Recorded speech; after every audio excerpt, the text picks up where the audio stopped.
We're embarking on the last stage of our trip from the north to the south island of New Zealand.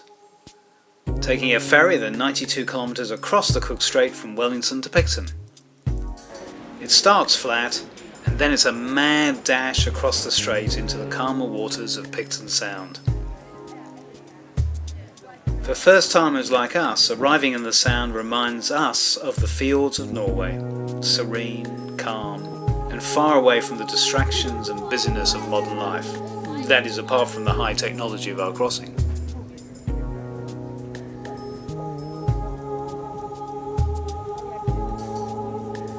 We arrive in Picton, and it's not long before we pick up our car and journey into the South Island to experience the most amazing geography of beaches, vineyards, lakes and mountains.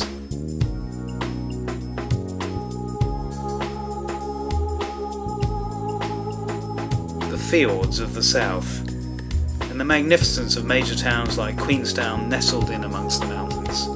We're reminded of the range of migration into the country, including the Chinese who came to Arrowtown in the 1860s, attracted by the gold rush.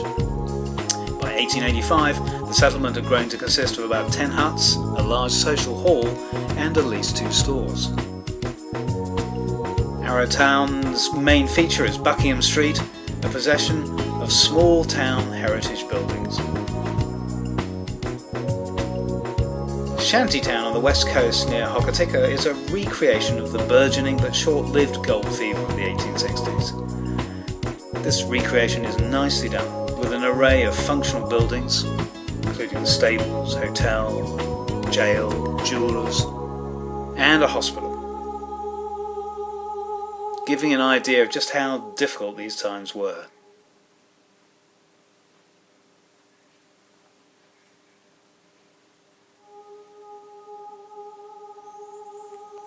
We then got on a train that pulls us through the tropical rainforest towards the old panning areas.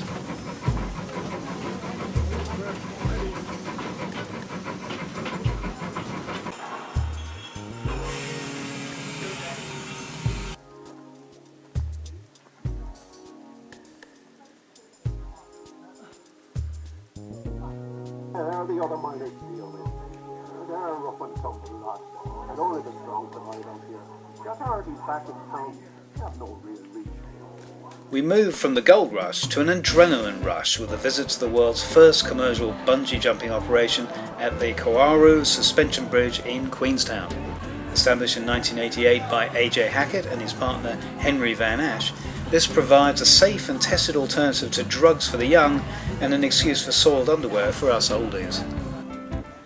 It may seem an act of faith leaping off into thin air and dropping 43 metres before bouncing back. Some don't think about it, whilst others are clearly considering the options.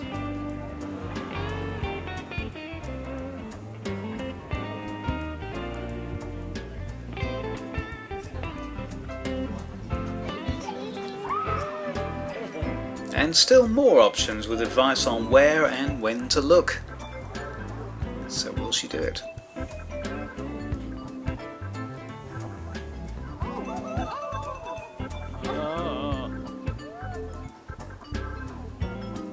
And finally, she's braced, and off she goes. We contented ourselves with a different kind of trip by helicopter up Fox Glacier, early on a clear and dry morning.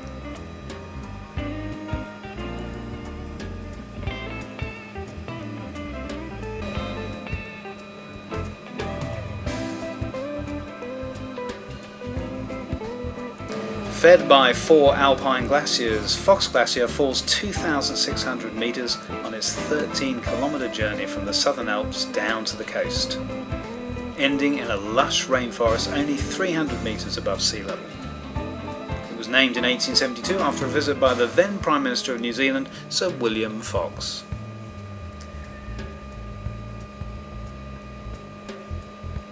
Although retreating throughout most of the last 100 years, it has been advancing between 1985 and 2009.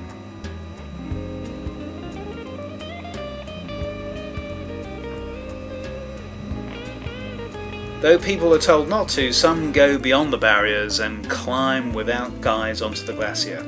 Not so for us. We are escorted and get a really cracking look. Well, not literally.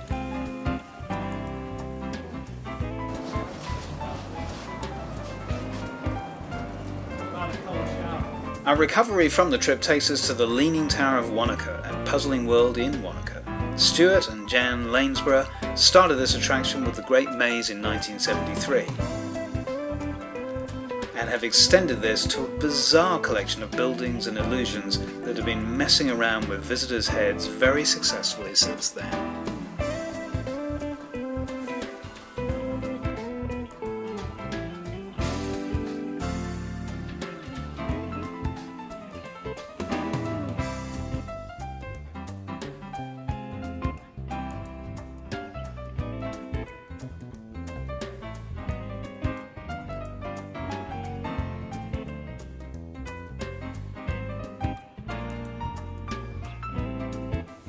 We should say something about the overnight stays in the South Island, where we were delighted with the standard of bed and breakfast accommodation and the really great welcome offered by our hosts. It's a terrific way of meeting other travellers and getting tips on what to do and what to avoid.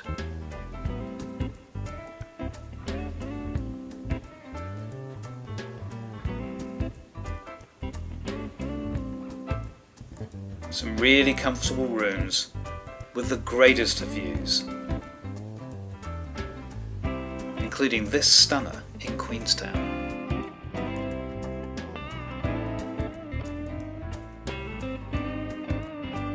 And then it's down to Doubtful Sound in the southwest corner of the island, far away from the main transport links and hardly inhabited. We cross Lake Manapori, pick up a bus for a short trip, and then pick up our sailboat to enter the Sound.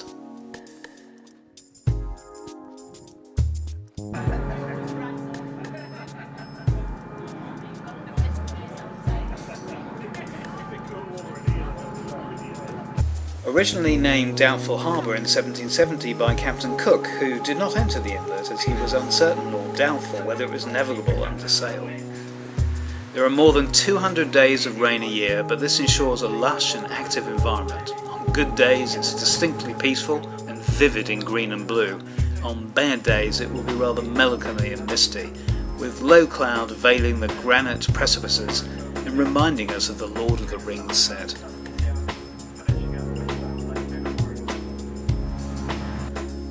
The fjord is home to lots of different forms of wildlife, dolphins, penguins, and we are lucky enough to get close up to some seals. Now the seal that's closest to us, about to go down into a little rock pool possibly, it's a young juvenile, only about 3 months, the juveniles.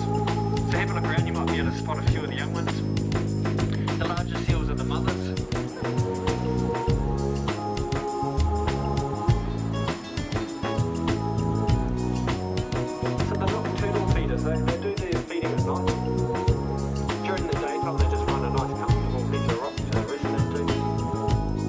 And this takes us onto our final stop at Queenstown.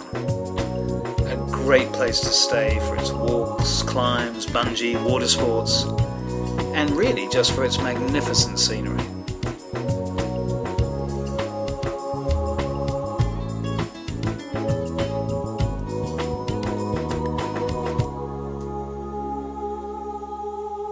And here we have a reminder of just how far our trip has taken us, but also just how many other places we need to go.